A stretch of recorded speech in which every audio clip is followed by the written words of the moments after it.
What comments or questions? I think this is an incredibly powerful,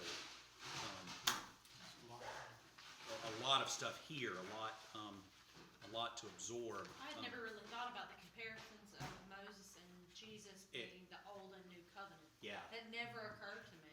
Well, of course, there's that link that I mean, not in that way. not that explicitly, Yeah. and those and number the of comparisons instances, and yeah, those instances that and it's one of those things. I mean, it comes out loud and clear when you see them placed side by side on a chart as we have it. But see, of course, he when Jesus begins the Sermon on the Mount, there's a line that's it's almost it almost seems like a throwaway line, but it's not. And it says, and when Jesus went up onto the mountain, and when he was set down, he taught the people, saying, "Blessed are the poor in spirit." Mm-hmm. That notion of sitting down, he was assuming the posture of a rabbi, because what would happen is the rabbi would sit, and the people would gather around him, and he would teach from a seated position. And I've mentioned this before. Have you ever watched the Pope deliver a homily in a Eucharist? He sits. He doesn't stand behind a pulpit. When the bishop comes and performs the bulk of his ministrations as part of that service, until he comes to the altar to celebrate, what's his posture? Seated in his cathedra in the midst of the people. So it's that notion of, I mean, all of that is all linked together. But of course, Moses going up to Mount Sinai to receive the law, Jesus going up to a mountain to give the law of the New Covenant, which we know is the Beatitudes and the entire Sermon on the Mount. And of course, it's all part of his full apostolic, his full messianic teaching that we know is as contained in the. So, we can't just reduce down Jesus' ministry to Matthew 5, 6, and 7. The Sermon on the Mount is one large portion of Jesus' teaching. It's certainly not the whole thing at all. So, the Jews believe that Jesus was just another prophet? I've never really understood that. I've heard several things, but I don't know. I've never really understood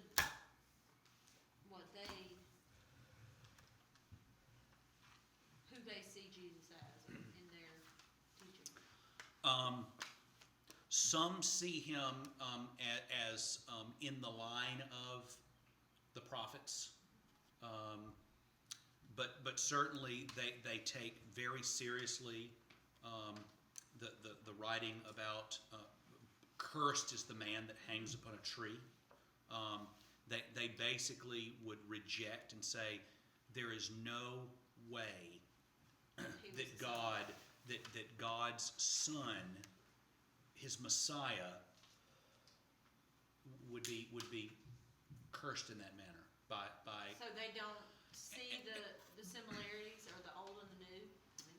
No, and part of it, how many times does Jesus say over and over and over again, if you just had ears to hear and would open them, you could hear.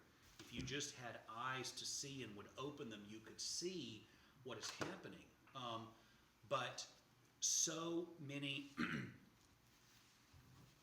there was so much confusion between the Jewish notion of the land, because the Old Testament covenant was so tied up in them reaching the promised land.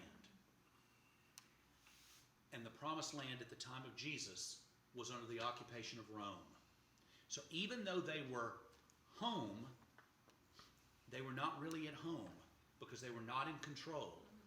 And all of their readings of Isaiah, Jeremiah, Ezekiel, Daniel spoke of liberation from their enemies, coming back to Zion. Behold, your king comes to you. Coming back to Zion. And so they had a picture in their head of God's Messiah was going to drive the Romans out of Jerusalem. And we would finally be our own people in our own land with our own king, and God would be reigning from Mount Zion. And when Jesus showed up and said things like, where are your accusers? You that are without sin, you cast the first stone. When Jesus would say things like, before Abraham was, I am, they were like, 1 minute, we know who your mother and father are. We've been to their house. They invited us over for coffee and tea. We know who, and we know who you are. You're one of us. So you can't be going around and taking God's name and giving it to yourself. I mean, that's blasphemy. And so they were so wrapped up in the Pharisaic law codes that they were so blinded that they just simply couldn't see what he was doing. And many of them were let down. They were disappointed that Jesus wasn't the Messiah that they thought he was going to be. And it crushed them. Kind of like that little part where it talked about where the tribute money to Caesar, and they finally said, he's not going to do it. He's not going to do it. He's not going to be the one who is going to lead the military revolt. So they were not open to the idea of a new covenant. No, they were not open to, because what did they have in their history? They had Joshua, for goodness sakes, who blew the trumpets and the walls of Jericho came down and they were finally allowed to take possession of the promised land. They had a warrior King David who brought peace, and his son Solomon, where they were on top of the world. And then what did they do?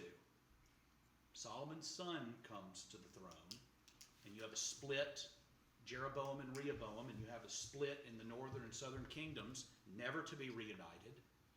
And the northern part, Israel, would be carried off into exile first, never really to return in any formal reconstituted manner, and then the southern kingdom of Judah to be carried off into exile into Babylon, which would end up reconstituting itself with Jerusalem being the capital. And they had this history of, how can we trust a Messiah who's going to leave the Romans in charge? How can we? That's not what we bargained for. So they were looking for someone to overthrow. They were looking for a military general. They were looking for somebody to. Yeah, that's exactly what they were looking for. Instead of looking for someone who would release them individually. They were looking for a king, not a savior. Yes. That's exactly right. Perfect. Yeah. They were looking for a military general to lead them. They were not looking to someone who, like a sheep before his shearers is mute and before his slaughterer. I mean, he was led out like a lamb to the slaughter, and before his shearers he was mute. They weren't looking for something like that. Even though Isaiah told them, this is what your Messiah is going to look like. And of course, the disciples, after Jesus overturns the money changers, the words of, I believe it's the psalmist, is, zeal for thine house hath eaten him up. They hear those words, it's like, wait a minute. He just made a statement. He said, my house shall be a house of prayer for all peoples. The psalmist said that way back 1,000 years ago. Zeal for thine house has eaten me. So God provided plenty of opportunity for people to accept Jesus. Well, as clear. Clearly.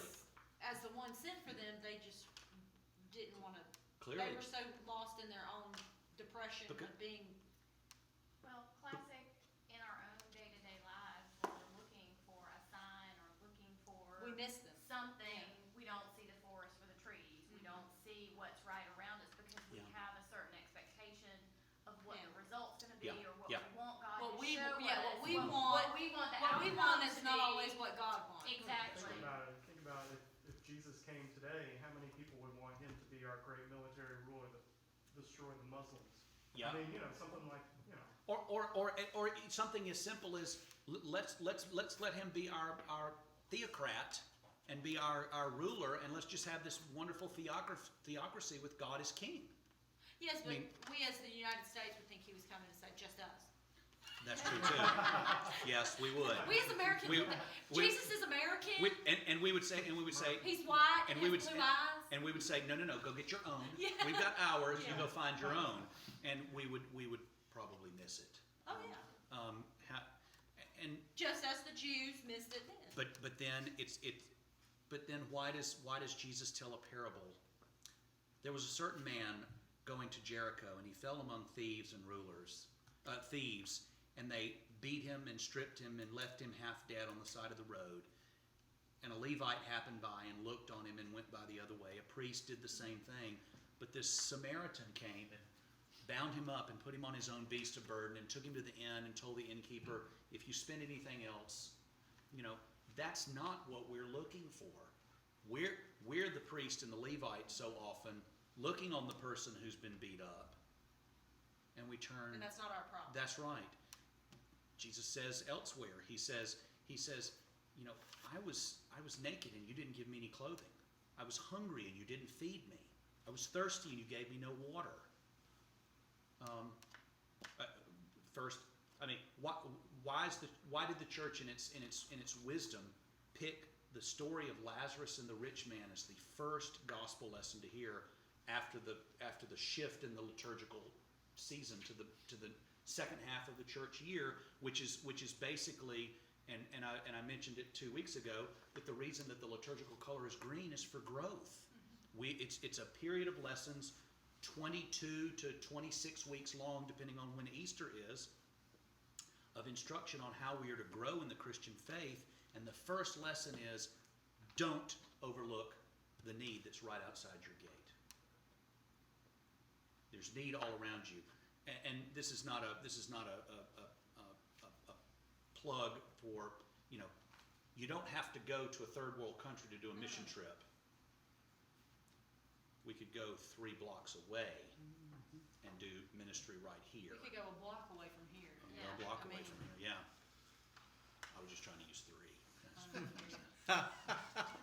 Not 7 or 12? Third world, 3 blocks. I just tried to be. We go 3 feet from here. You go So 3 what- feet from here. Yeah, there you go. So does an Orthodox Jew today still What are they believe looking there's going to be forward a to? Messiah? I have heard people say this.